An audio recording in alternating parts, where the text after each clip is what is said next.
Booktube. I'm here today with the Pumpkin book tag. This was created over by Josh from Literary Gladiators. If you do not watch his channel, I will include the link down in the description box, the doobly-doo. So you should definitely go ahead and check him out because he always produces great content along with a variety of his co-hosts.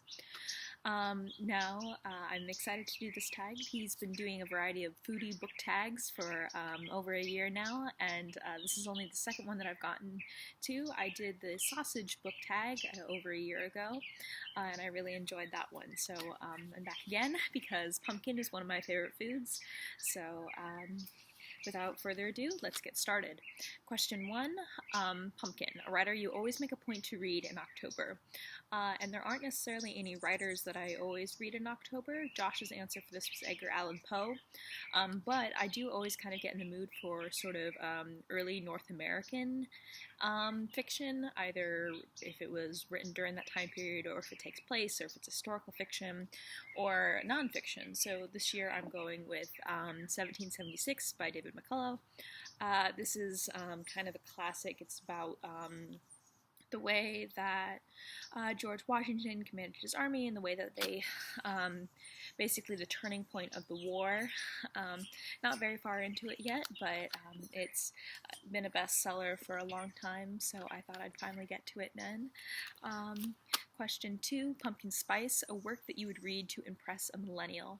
And for that, I went with Born a Crime, Memoirs of a South African Childhood, which is by Trevor Noah. Trevor Noah is the current host of The Daily Show on Comedy Central, which is a show that makes fun of current politics and current events. And so that is definitely a book that I would say... and that is a book that I read last January, and it was wonderful, really well done.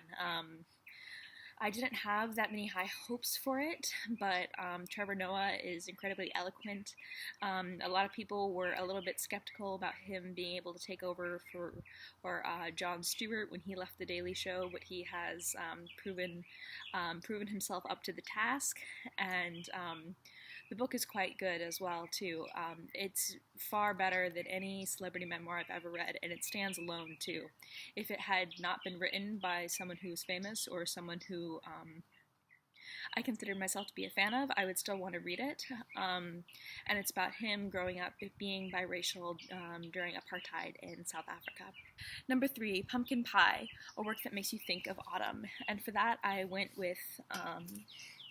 The Witch of Blackbird Pond by Elizabeth George Spear. Now, this is a book that I have loved since childhood. It's about a girl who comes to a Connecticut colony from Barbados in 17th century. In the 17th century, and to live with her Puritan family. And they try to stifle the independence out of her, but she is just a little bit too hard-headed and stubborn for that to work. And it's an award-winning children's book, and it's been one of my favorites since childhood. And it takes and something about autumn just makes me want to read about New England during this time period, just because of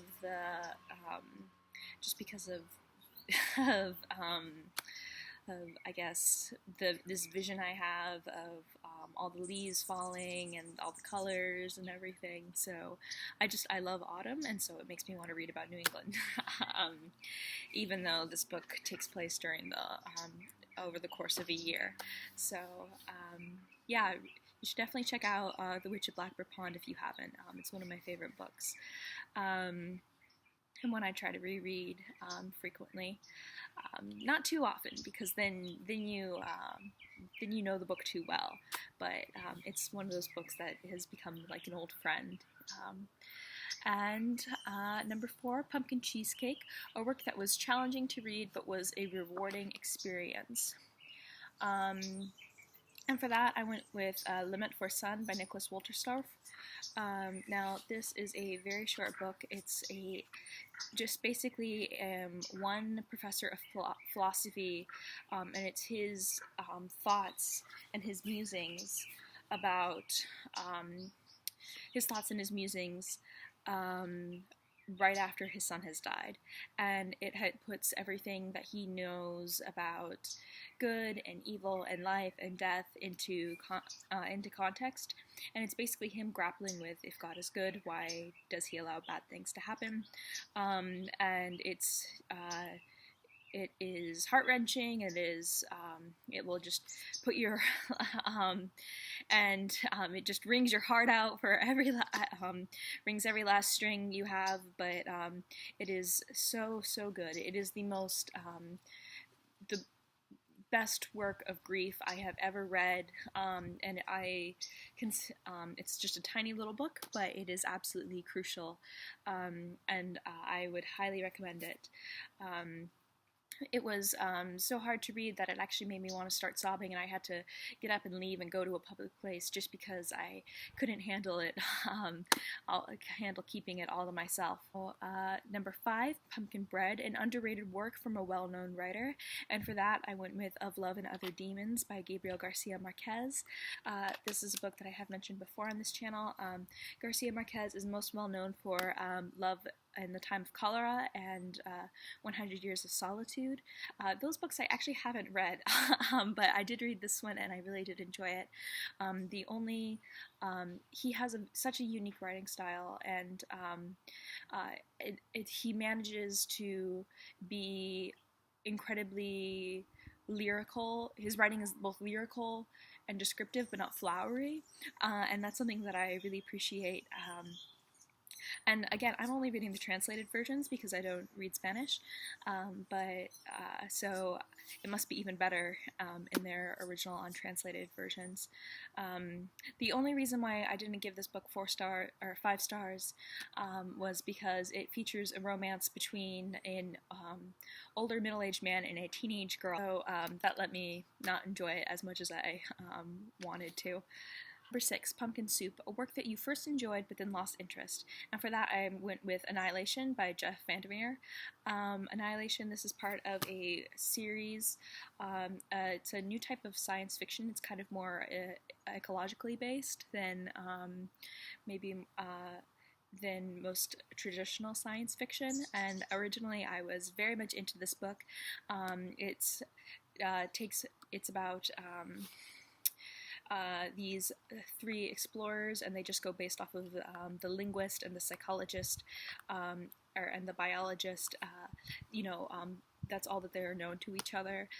And so at first I was very engrossed and engaged in the mystery, but over time it became apparent that the mystery wasn't very rooted in science or logic that much at all, and it became more and more nonsensical.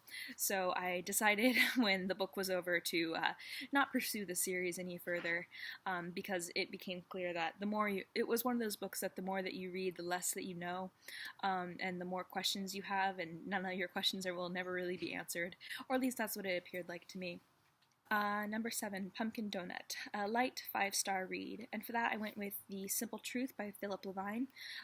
This is an award-winning collection of poetry that I picked up because my local library had a blind date with the book options going on.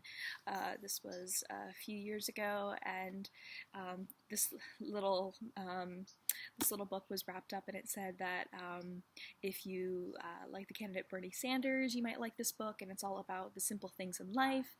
And I really enjoyed it, and it was a quick read, but it left one of those books that left like a good aftertaste. Number 8, Pumpkin Picking. Within the last year, which genre did you purchase the most books? I have not purchased a lot of books recently, but it would probably be nonfiction, just because I do not know why, actually. The last book I purchased, I realized, now that I think about it, was actually on Vikings. It was on sale at the bookstore, and I thought, yes, I would like to know more about Vikings. So Um, Number 9, Pumpkin Carving, a work that could have been trimmed down. Independent People by Haldor Laxness. Now, this is a book that I buddy read with Josh, and I really did love it. Haldor Laxness has earned the Nobel Prize in Literature, and he is the most prominent Icelandic author that they have. It's just, I loved the book, but there were some scenes and there were a lot of pages that didn't have to be in there. I would still recommend it though. Number 10, Pumpkin Painting, a book with magnificent illustrations. Now for this, I realized that I do not have many books that are illustrated, but my sister last year gave me this book.